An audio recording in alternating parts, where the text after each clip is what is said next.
धमतरी जिला अस्पताल में 28 साल की महिला ने 800 ग्राम वजन का दुर्लभ मरमेड सिंड्रोम वाला बच्चा जन्म दिया। शिशु के दोनों पैर आपस में जुड़े थे, जिससे जलपरी जैसी आकृति बनी।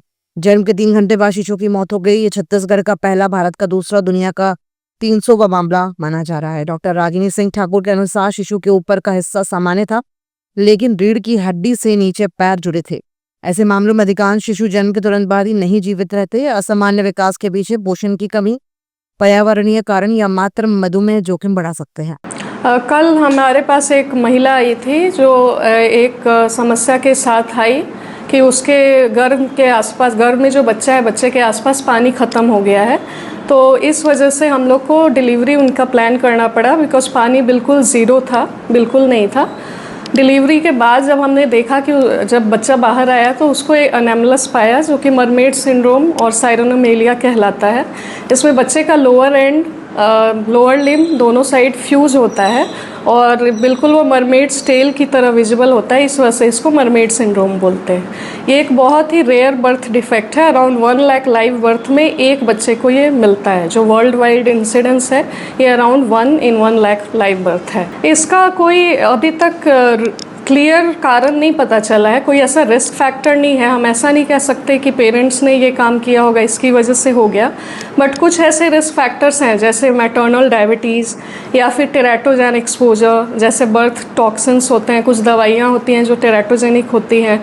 अगर उनको अर्ली ट्राइमेस्टर में प्रेग्नेंट लेडी ने ले लिया तो उसके बच्चे को कोई भी एनेमली हो सकती है। कुछ एग्जाम्पल्स हैं जैसे कि थैलिडोमाइड, वॉरफेरिन, लिथियम, ये सारे ड्रग्स कॉन्ट्राइंडिकेटेड होते हैं। बच्चा बर्थ के बाद, क्योंकि बर्थ के टाइम पे वो जीवित था तो उसको ऑक्सीजन सपोर्ट दिया गया। सपोर्ट के साथ वो अराउंड 3.5 आवर्स लाइव रहा, लेकिन उसके बाद उसकी डेथ हो गई। क्योंकि इस केस में मोस्टली या तो मिसकैरेज होता है या फिर स्टिल बॉर्न बेबी ज़्यादा पैदा होते हैं। अगर बेबी लाइव पैदा हो भी गया तो उसके सर्वाइव करने के चांसेस बहुत कम हो। मेरी अराउंड 9 ईयर्स के एक्सपीरियंस में ये मैंने सेकंड केस देखा है। एक बार मैंने अपने पोस्ट ग्रेजुएशन स्टडीज़ के दौरान देखा था, in my first year of post graduation, और उसके बाद ये सेकंड केस है। बट ओवरऑल ये बहुत ही रेयर है। इंडिया में भी बहुत ही कम रिपोर्टेड केसेस हैं, अराउंड 300 के आसपास मैक्सिमम केसेस रिपोर्टेड होंगे। तो इसको मतलब एक one of the rarest birth defect मान सकते हैं। जब बेबी का बर्थ हुआ तो उसके upper half of the body normal दिख रहा था। बेबी का face, head portion, chest area, दोनों अपर लिम्स नॉर्मल थे, but lower part of the body जो एक मतलब जस्ट बिलो द अम्बलाइकस कह सकते हैं, बिल्कुल एबनॉर्मल था। जेनाइटल्स क्लियर नहीं थे, उसका डिफ्रेंशिएशन नहीं था। दोनों लेग्स फ्यूज होके एक टेल बना चुके थे और कोई एनल ओपनिंग नहीं थी और जेनाइटल्स भी पता नहीं चल रहे थे। तो lower part of the body पूरी तरह से एनामलस था। हाँ, जो मदर जिनका ये बेबी हुआ था उनका एक लाइव बेबी है जो अराउंड 2 ईयर्स का मेल बेबी है, तो वो बिल्कुल स्वस्थ है, उसको कोई प्रॉब्लम नहीं है। मुख्यमंत्री विष्णुदेव साय ने बताया कि इस वर्ष छत्तीसगढ़ राज्य स्थापना दिवस समारोह में प्रधानमंत्री उपस्थित रहेंगे। इसके अलावा आगामी जनजातीय गौरव दिवस में राष्ट्रपति को आमंत्रित किया जाएगा। मुख्यमंत्री ने कहा कि दोनों कार्यक्रमों में राज्य की सांस्कृतिक और सामाजिक विरासत को प्रमुखता दी जाएगी। स्थापना दिवस में माननीय प्रधानमंत्री जी का शुभागमन हो रहा है छत्तीसगढ़ में, और जनजातीय गौरव दिवस 15 नवंबर को होता है भगवान बिरसा मुंडा की जयंती में। तो उस समय महामहिम राष्ट्रपति महोदय को आमंत्रित करेंगे। मुख्यमंत्री विष्णुदेव साय ने कहा कि उनके नेतृत्व में नक्सलवाद के खिलाफ लगातार बड़ी सफलता मिल रही है। उन्होंने बताया कि पुनर्वास नीति के तहत नक्सलियों को लाभ मिल रहा है और अब तक 450 से ज्यादा नक्सली न्यूट्रलाइट होकर मुख्य धारा में लौट चुके हैं। सीएम ने कहा कि आत्मसमर्पण करने वालों की संख्या लगातार बढ़ रही है और जो नक्सली विकास के मुख्य धारा से जुड़े हैं उनका स्वागत किया जाएगा। बिल्कुल, जब से हम लोग सरकार में हैं तब से आप लोग देख रहे हैं कि नक्सलवाद के खिलाफ में लड़ाई में लगातार हमारे जवानों को सफलता मिल रही है और 450 से ज़्यादा नक्सली न्यूट्रलाइज भी हुए हैं और पुनर्वास नीति भी हम लोग अच्छा दिए हैं, तो उसका भी लाभ हो रहा है और लगातार आत्मसमर्पण करने वालों की संख्या भी बढ़ी है। 1500 से ज़्यादा पहले ही कर चुके थे, लेकिन अभी कुछ दिनों पहले 70-71 एक साथ आत्मसमर्पण किए और कल 103 किए हैं। तो ये अच्छा है, वो लोग विकास की मुख्यधारा से जुड़ना चाहते हैं तो उनका स्वागत है।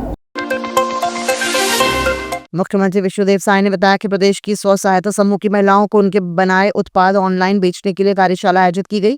ये पहल पंचायत और ग्रामीण विकास विभाग का सराहनीय प्रयास है, जिससे महिलाओं को अपनी कला और उत्पादों से आय बढ़ाने में मदद मिलेगी।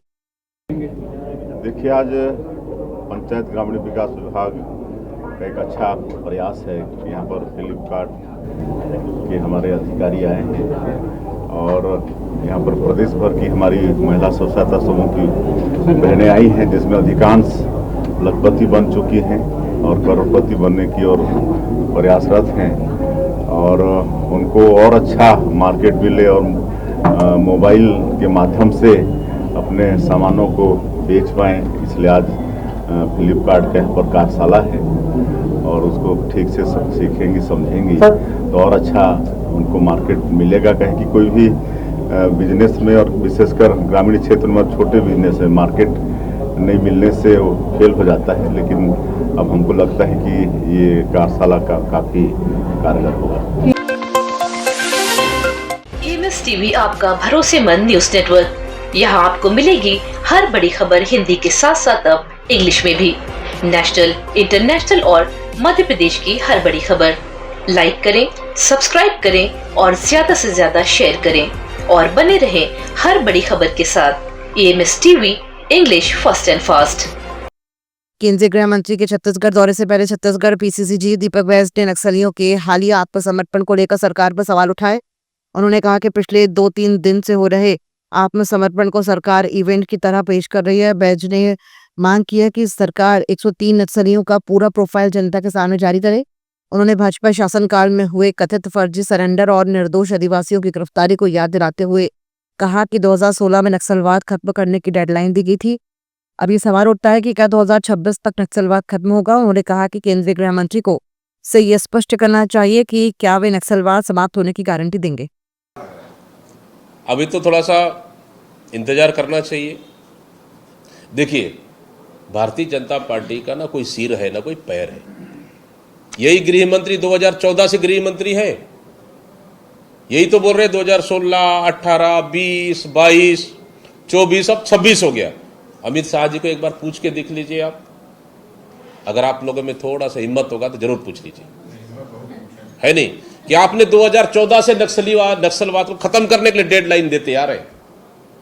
क्या ये डेडलाइन 2026 ही अंतिम है या आगे भी बढ़ेगा, ये जरूर पूछ लीजिए।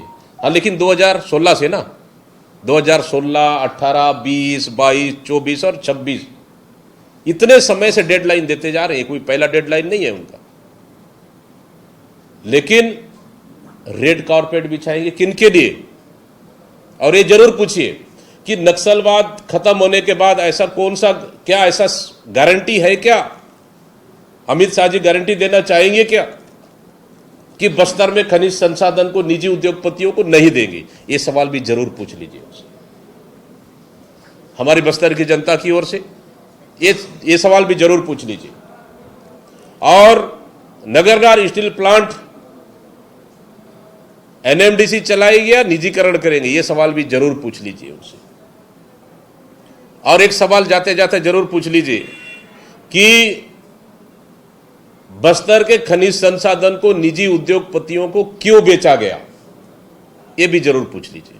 ये 3-4 सवाल अगर पूछ लेंगे, मैं समझता हूं कि बस्तर और छत्तीसगढ़ के हित में तो केंद्रीय गृह मंत्री का जवाब तो आना चाहिए। NCRB की रिपोर्ट के बाद छत्तीसगढ़ सट्टा कारोबार में देश में नंबर 1 बताया गया है। इस पर PCC चीफ दीपक बैज ने कहा कि सरकार ऑनलाइन ही नहीं सभी मामलों में नंबर 1 है। उन्होंने आरोप लगाया कि 2023 के चुनाव में भाजपा ने महादेव सट्टा ऐप को भ्रष्टाचार की भेंट बताया था, लेकिन अब उसी सरकार में ये ऐप फल फूल रहा है। बैज ने कहा कि सट्टा ऐप सरकार के लिए आय का जरिया बन गया है, इसी वजह से छत्तीसगढ़ नंबर 1 बना है। उन्होंने सवाल उठाया कि जब डबल इंजन की सरकार है तो ऑनलाइन सट्टा ऐप बंद क्यों नहीं हुआ। बैज ने इस राज्य की कानून व्यवस्था को फेल बताते हुए कहा कि भ्रष्टाचार चरम पर है और इसी पृष्ठभूमि में DG कॉन्फ्रेंस आयोजित की जा रही है।